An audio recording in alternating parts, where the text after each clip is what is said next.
Students, class 12 physics. आज से हम हमारे एक नए चैप्टर अध्याय 9 को आरंभ कर रहे हैं, जिसका नाम है किरण प्रकाश की। जिसका पार्ट 1 आज पढ़ेंगे, रे ऑप्टिक्स। और इसमें आपको बड़ा लंबा चैप्टर है, परावर्तन पढ़ना है, अपवर्तन पढ़ना है, लेंस पढ़ना है, प्रिज्म पढ़ना है। इन सारी बातों पे धीरे धीरे हम डिस्कस करेंगे आने वाली वीडियोस में। आज हमारा फोकस रहेगा शुरुआत में प्रकाश के परावर्तन पर। प्रकाश के परावर्तन को हालांकि 10th में आपने पढ़ लिया है, लेकिन 12th के कोर्स में भी है, आपका रिवाइज हो जाएगा और आप अच्छी तरह से चैप्टर को समझें। इसमें गोलीय दर्पण को पढ़ेंगे, प्रतिबिंब रचना के नियम समझेंगे और एक डेरिवेशन करेंगे गोलीय दर्पण की फोकस दूरी और वक्रता त्रिज्या में संबंध। तो चलिए शुरू करते हैं। प्रकृति में बहुत सारी घटनाएं होती हैं, जैसे तारों का चमकना। सामान्य रूप से हम इन घटनाओं को देखते हैं। प्रकाश सीधी रेखा में गमन करता है। बहुत सारी घटनाएं हमने जीवन में देखी हैं, छाया का बनना, इंद्रधनुष का बनना और दर्पणों से प्रतिबिंब का बनना। ये सारी घटनाएं बड़ी आश्चर्यजनक हैं। या प्रकाश का परावर्तन, प्रकाश का किसी सतह से टकराकर उसी माध्यम में वापस लौट जाना, प्रकाश का क्या कहलाता है? परावर्तन कहलाता है, रिफ्लेक्शन कहलाता है। जैसे समतल दर्पण पर जब प्रकाश किरणें आपतित होती हैं तो वे उसी माध्यम में लौट जाती हैं। यदि ये प्रकाश की किरण इस दर्पण पर पड़ रही है तो ये पूरी की पूरी प्रकाश की किरणें उसी माध्यम में वापस लौट जाएंगी। इसको कहते हैं प्रकाश का परावर्तन। मान लीजिए ये समतल दर्पण है Mn, इस पर जो किरण पड़ती है, आपतित होती है, जो पड़ती है उसको कहते हैं आपतित किरण, और ये इससे परावर्तित होती है, इसको कहते हैं परावर्तित किरण। ये बीच में आपतन बिंदु पर OC अभिलंब है। तब इसके दो नियम होते हैं। ये जो कोण है ये क्या है? आपतित किरण है। ये क्या है? अभिलंब है। तो आपतित किरण और अभिलंब के बीच में जो कोण बनता है उसको कहते हैं हम एंगल ऑफ इंसिडेंस या आपतन कोण। और परावर्तित किरण ये है OB।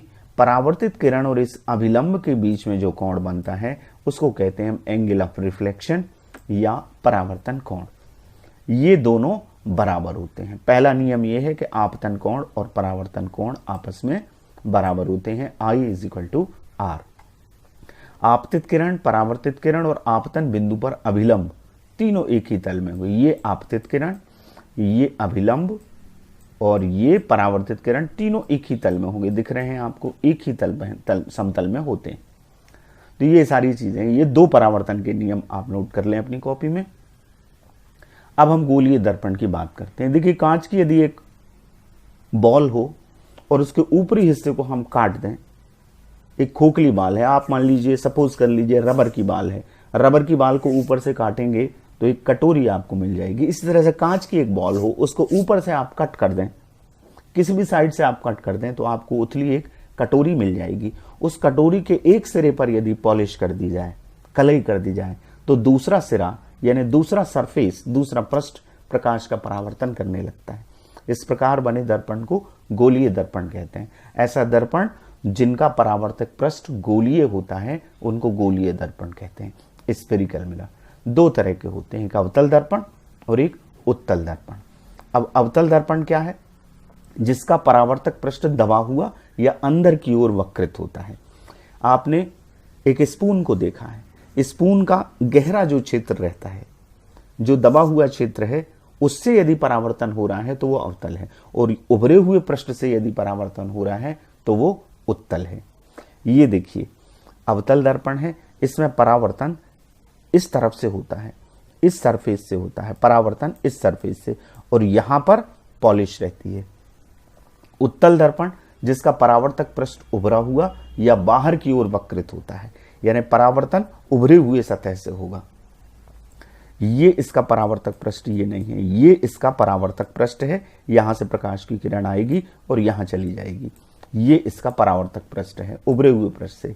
गाड़ी के साइड मिरर में जो दर्पण लगा रहता है, यदि उस पर हाथ फेर कर देखें, आप हाथ घुमाएं तो आपको उठा हुआ हिस्सा दिखेगा, उभरा हुआ हिस्सा दिखेगा, तो वो उत्तल दर्पण है।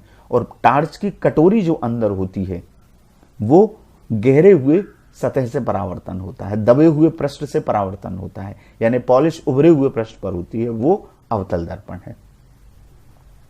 जैसे इस स्पून को आप देखें, इस चम्मच को देखें, तो ये जो साइड है, ये यदि परावर्तन दबी हुई सतह से हो रहा है और पालिश उभरी हुई सतह पर है, तो ये क्या है, ये अवतल दर्पण है। ये कॉनकेव साइड है इसकी, स्पून की, इसको कहते हैं अवतल। इस प्रकार का दर्पण जिसमें गहरी हुई सतह से परावर्तन होता है, और ये जो इसकी उभरी हुई सतह है, ये कॉन्वेक्स साइड है, इसको हम कहते हैं उत्तल। तो उत्तल दर्पण यानी परावर्तन उभरी हुई सतह से हो, उठा हुआ हो दर्पण, ये उत्तल कहलाता है, कॉन्वेक्स, और ये कॉनकेव। अब हम इसमें समझने का प्रयास करते हैं। कुछ चीजें आपको नियम समझने से पहले प्रतिबिंब रचना के गोलीय दर्पण में कुछ चीजों की परिभाषा समझनी पड़ेगी, कुछ पॉइंट समझने पड़ेंगे। तो यहां ये अवतल दर्पण है जिसमें परावर्तक पृष्ठ अंदर की ओर है, और ये उत्तल दर्पण है जिसमें परावर्तक पृष्ठ बाहर की ओर है। सबसे पहले यहां जो पॉइंट रहता है इसको कहते हैं दर्पण का ध्रुव। परावर्तक तल का मध्य बिंदु होता है, उसको कहते हैं ध्रुव। अभी आप पहले इनके नाम समझ लें, उसके बाद हम इनकी डेफिनेशन पे जाएंगे।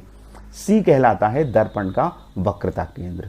ये एक गोला है, इस गोले से इसको काटा गया है दर्पण को, तो इस गोले के केंद्र को, जिसका दर्पण एक भाग है, उसको कहते हैं इसका वक्रता केंद्र। XY दर्पण का द्वारक होता है। ये वृत्ताकार जो सीमा होती है दर्पण की, दर्पण यदि ऐसा रखा होगा तो उसकी वृत्ताकार सीमा होगी, उस सीमा के व्यास को, वृत्ताकार सीमा के व्यास को हम कहते हैं उसका द्वारक, एपार्चर। PC मुख्य अक्ष है। P से लेकर P और C को मिलाकर जाने वाली रेखा ये प्रिंसिपल एक्सिस कहलाती है, मुख्य अक्ष कहलाती है, और PC ही वक्रता त्रिज्या है। P और C को मिलाने वाली रेखा जो आगे तक जाएगी वो उसका प्रिंसिपल एक्सिस है, जैसे एक्स अक्ष को हम मानते हैं। और ध्रुव और वक्रता केंद्र के बीच की दूरी को वक्रता त्रिज्या कहते हैं, कैपिटल R। यानी उस गोले की त्रिज्या जिसमें से काट के इन दर्पणों को बनाया गया है वो कहलाती है उसकी वक्रता त्रिज्या। अब इनकी डेफिनेशन पे बात करते हैं, परिभाषा। ये जो हमने उत्तल और अवतल दर्पण के मुख्य बिंदु अभी पढ़े, तो दर्पण का ध्रुव मैंने क्या बताया, गोलीय दर्पण के परावर्तक तल के मध्य बिंदु को, जो बीच का बिंदु होता है, उसको दर्पण का ध्रुव कहते हैं। इंग्लिश में से पोल कहते हैं, इसलिए P से इसको शो करते हैं। दूसरा दर्पण का द्वारक, जो कि XY आपको इन दोनों दर्पणों में दिख रहा है। गोलीय दर्पण के परावर्तक पृष्ठ की वृत्ताकार सीमा के व्यास को दर्पण का द्वारक कहते हैं। तीसरा वक्रता केंद्र C, मैंने अभी आपको बताया, उस गोले के केंद्र को दर्पण का वक्रता केंद्र कहते हैं जिसका दर्पण एक भाग है, यानी जिसमें से काट के दर्पण को बनाया गया है। नेक्स्ट, वक्रता त्रिज्या।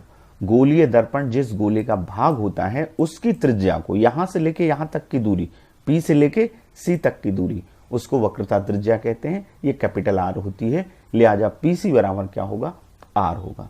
मुख्य अक्ष, गोलीय दर्पण के ध्रुव P और वक्रता केंद्र C को मिलाने वाली रेखा, ये जो मिलाकर रेखा जाती है ये अक्ष माना जाता है, इसको मुख्य अक्ष कहते हैं, प्रिंसिपल एक्सिस। अब हम एक बहुत इंपॉर्टेंट डेफिनेशन को समझने जा रहे हैं, अवतल दर्पण का मुख्य फोकस और उत्तल दर्पण का मुख्य फोकस। फोकस क्या होता है, देखिए ये अवतल दर्पण है, ये इसका परावर्तक पृष्ठ है और इस वाले पृष्ठ पर पॉलिश है। फोकस को किस तरह से परिभाषित करते हैं, मुख्य अक्ष के, ये मुख्य अक्ष है, मुख्य अक्ष के समानांतर जो प्रकाश की किरणें आती हैं, ये मुख्य अक्ष के समानांतर आ रही हैं, PC, ये जो रेखा जा रही है प्रिंसिपल एक्सिस है, मुख्य अक्ष है। मुख्य अक्ष के समानांतर आने वाली प्रकाश की किरणें दर्पण से परावर्तन के बाद मुख्य अक्ष के जिस बिंदु पर मिलती हैं या जिस बिंदु से होकर जाती हैं उसे अवतल दर्पण का मुख्य फोकस कहते हैं। या हम यूं कहें, उत्तल दर्पण में परावर्तक पृष्ठ ये है, इस तरफ वाला ये परावर्तक पृष्ठ है और पॉलिश अंदर की सतह पर है। तो इसमें मुख्य अक्ष के समानांतर आने वाली प्रकाश की किरणें दर्पण से परावर्तन के बाद मुख्य अक्ष के एक बिंदु से आती प्रतीत होती हैं, ये पीछे बढ़ाने पर यहां मिलेंगी एक पॉइंट पर, इसको कहते हैं फोकस। तो अवतल दर्पण में वास्तव में जाती हैं परावर्तन के बाद मुख्य अक्ष के एक बिंदु पर, उत्तल दर्पण में ये यहां से आती प्रतीत होती हैं। अवतल दर्पण प्रकाश की किरणों को एक बिंदु पर केंद्रित कर देता है और ये फैलाता है, एक बिंदु से ऐसा लगता है कि प्रकाश की किरणें फैलती हैं। तो ये डाइवर्जेंट और कन्वर्जेंट की बात है।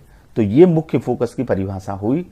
हम इसको पढ़ लेते हैं। मुख्य अक्ष के समानांतर आपतित होने वाली प्रकाश की किरणें दर्पण से परावर्तन के बाद मुख्य अक्ष के जिस बिंदु पर मिलती हैं या अवतल दर्पण में, या जिस बिंदु से आती प्रतीत होती हैं उत्तल दर्पण में, उस बिंदु को दर्पण का फोकस कहते हैं। तो अवतल दर्पण का फोकस दाहिने हाथ तरफ होता है और उत्तल दर्पण का फोकस बाएं हाथ तरफ पर होता है। इसी आधार पर इसकी फोकस दूरी निर्धारित होती है। उत्तल दर्पण की फोकस दूरी ये एक्स अक्ष की धनात्मक दिशा है, ये धनात्मक होती है, और अवतल दर्पण की फोकस दूरी ऋणात्मक होती है। फोकस दूरी क्या होती है? दर्पण के ध्रुव से फोकस तक की दूरी को, मुख्य फोकस तक की दूरी को उसकी फोकस दूरी कहते हैं। एक बात याद रखें, F बराबर होता है R/2। फोकस दूरी वक्रता त्रिज्या की आधी होती है, या यूं कहें कि वक्रता त्रिज्या R फोकस दूरी की दुगनी होती है। हम इसको लिख सकते हैं R = 2f। ये सवालों में बहुत काम आती है, न्यूमेरिकल जवाब। नेक्स्ट हम अगली बात करते हैं। ये मैं बात कर रहा था गोलीय दर्पण से प्रतिबिंब रचना के नियम। जब तक हम ये 4 नियम नहीं समझेंगे, हमें प्रतिबिंब का किरण आरेख बनाना नहीं आएगा।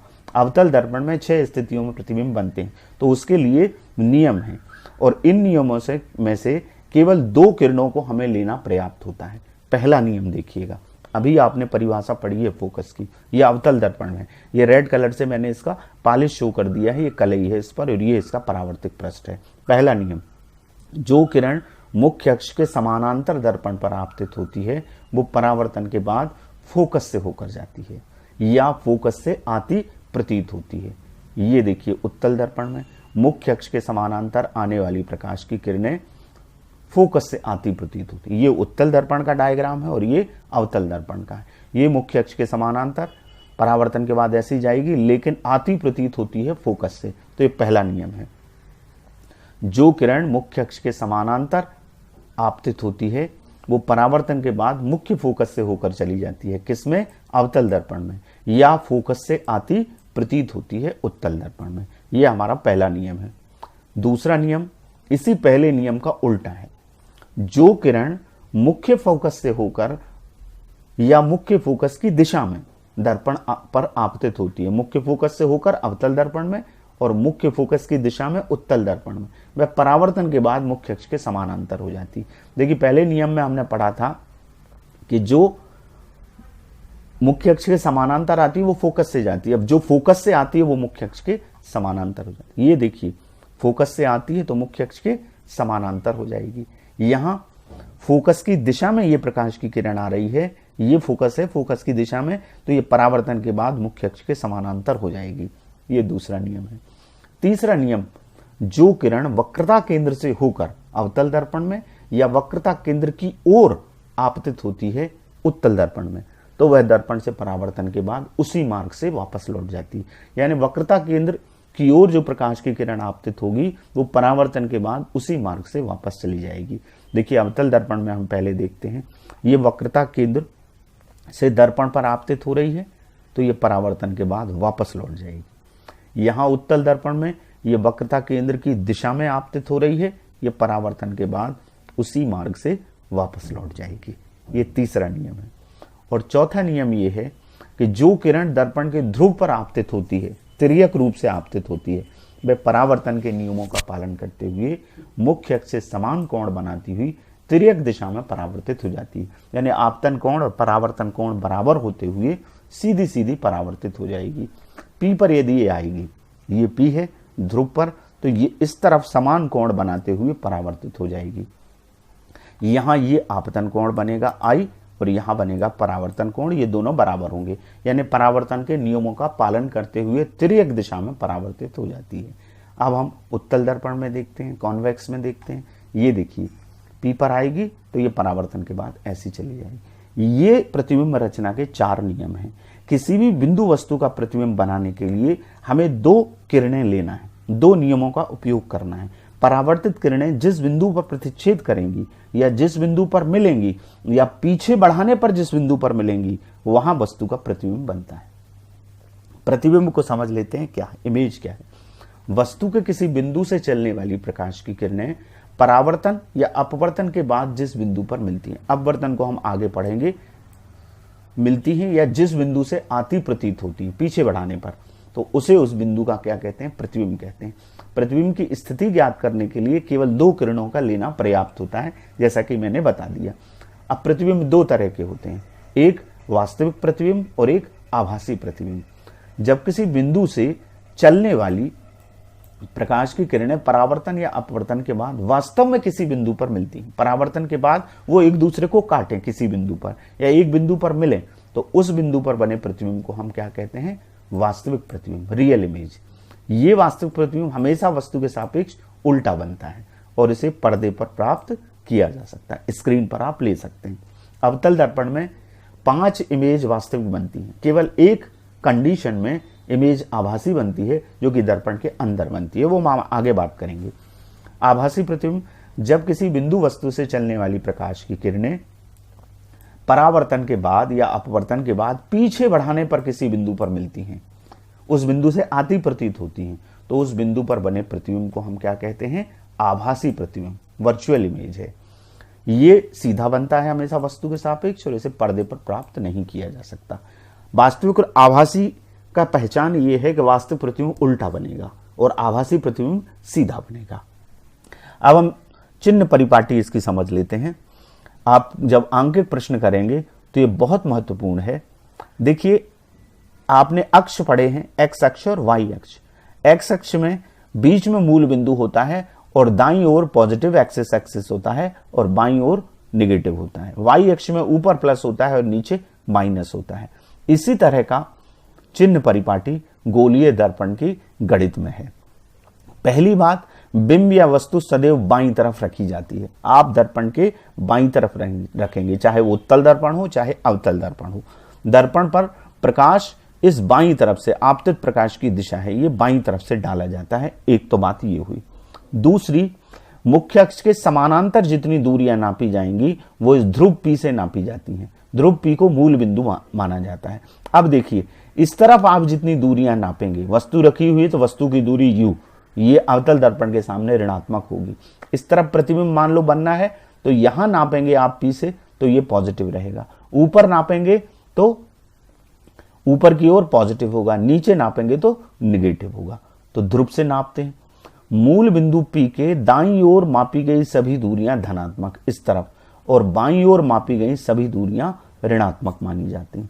एक्स अक्ष और वाई अक्ष के जो नियम है, मुख्य अक्ष के लंबवत ऊपर की ओर नापी गई सभी दूरियां धनात्मक और नीचे की ओर मापी गई सभी दूरियां क्या होती हैं, ऋणात्मक होती हैं। यही कारण है अवतल दर्पण की फोकस दूरी इस तरफ आती है तो ऋणात्मक होती है, उत्तल दर्पण का फोकस इस तरफ आता है तो वो धनात्मक होती है फोकस दूरी। देखिए, वस्तु की दूरी को हम दर्पण से वस्तु की दूरी को u से प्रदर्शित करते हैं, u लेटर से, और प्रतिबिंब की दूरी को v से प्रदर्शित करते हैं। ध्यान रखिए, वास्तविक प्रतिबिंब के लिए v का मान ऋणात्मक होगा और आभासी के लिए v धनात्मक होगा, क्योंकि वास्तविक प्रतिबिंब जितने बनेंगे वो इस तरफ बनेंगे, उल्टे बनेंगे। तो ये इस तरफ क्या है दूरी, p मूल बिंदु है, ऋणात्मक एक्स अक्ष है, यानी ये ऋणात्मक आएगा। तो वास्तविक प्रतिबिंब के लिए v ऋणात्मक और आभासी प्रतिबिंब दर्पण के अंदर बनते हैं, दर्पण के पीछे बनते हैं। यहां जैसे छठी स्थिति में बना था तो v उसके लिए क्या आएगा, धनात्मक आएगा। अवतल दर्पण की फोकस दूरी ऋणात्मक, जैसा कि मैंने बताया इस तरफ फोकस होता है उसका, तो यहां जो फोकस दूरी आएगी वो क्या आएगी, ऋण आएगी। यदि कैपिटल F यहां है तो PF की वैल्यू क्या होगी, ऋण होगी। और यहां फोकस होता है उत्तल दर्पण का तो वो फोकस दूरी उत्तल दर्पण की क्या होती है, धनात्मक होती है। अब हम करेंगे एक डेरिवेशन जो कि है गोलीय दर्पण की फोकस दूरी और वक्रता त्रिज्या में संबंध। स्मॉल f और कैपिटल R में जो संबंध होता है f = r/2, फोकस दूरी वक्रता त्रिज्या की आधी होती है। तो सबसे पहले हमने एक अवतल दर्पण को लिया, ये अवतल दर्पण है MPN, ठीक है। इस MPN का ये P ध्रुव है और F फोकस है। हम ये मान लेते हैं कि मुख्य अक्ष के समानांतर एक प्रकाश की किरण AB आती है। आप नियमों को समझ चुके हैं। जो मुख्य अक्ष के समानांतर आती है वो परावर्तन के बाद फोकस से होकर चली जाती है। फोकस F से ये प्रकाश की किरण जाती है। यदि हम इस C और B को मिलाएं तो BC इस आपतन बिंदु B पर अभिलंब कहलाता है। अब आप परावर्तन के नियम को समझ चुके हैं। परावर्तन के नियम में हम पहला नियम ये कहते हैं कि आपतन कोण परावर्तन कोण के बराबर होता है। Angle of incidence is equal to angle of reflection. तो सबसे पहला हमारा एक समीकरण आएगा परावर्तन के नियम से, वो है आपतन कोण बराबर परावर्तन कोण। तो आपतन कोण कहाँ बन रहा है, ये अभिलंब है और ये आपतित किरण है। तो आपतित किरण और अभिलंब के बीच बनने वाला जो कोण होगा वो क्या होगा, आपतन कोण। तो इसका नाम होगा ABC। तो ये हमारा आपतन कोण हो गया। परावर्तन कोण, ये वाली किरण टकरा के परावर्तन के बाद फोकस से होकर जा रही है, यानी ये परावर्तित किरण है और ये अभिलंब है। अभिलंब और परावर्तित किरण के बीच का कोण क्या बन रहा है, CBF। तो हम ये परावर्तन कोण लिख देंगे, ये दोनों बराबर होंगे। ये हमारा समीकरण 1 हो गया। हमने दोनों को थीटा से शो किया है। ठीक है, अब आप देखिए, आपने 9th में एक प्रमेय पढ़ी है कि यदि दो समानांतर रेखाओं को एक तिर्यक रेखा मिलाती है तो एकांतर कोण बराबर होते हैं। तो आप यहाँ ये कोण देखिए ABC, ये वाला कोण, और ये कोण देखिए BCF। जहां पर कोण बनता है उस लेटर को हम बीच में करते हैं BCF, तो C पॉइंट पर बन रहा है। ये दोनों, ये वाला कोण और ये वाला कोण एकांतर कोण है। AB और PC एक दूसरे के क्या हैं, समानांतर हैं, पैरेलल हैं, और BC इनको मिलाती है। तो एकांतर कोण हमारे बराबर होंगे। एकांतर कोण आपने समझ लिया ABC और BCF। ये हमारे समीकरण 1 और समीकरण 2 आ गए।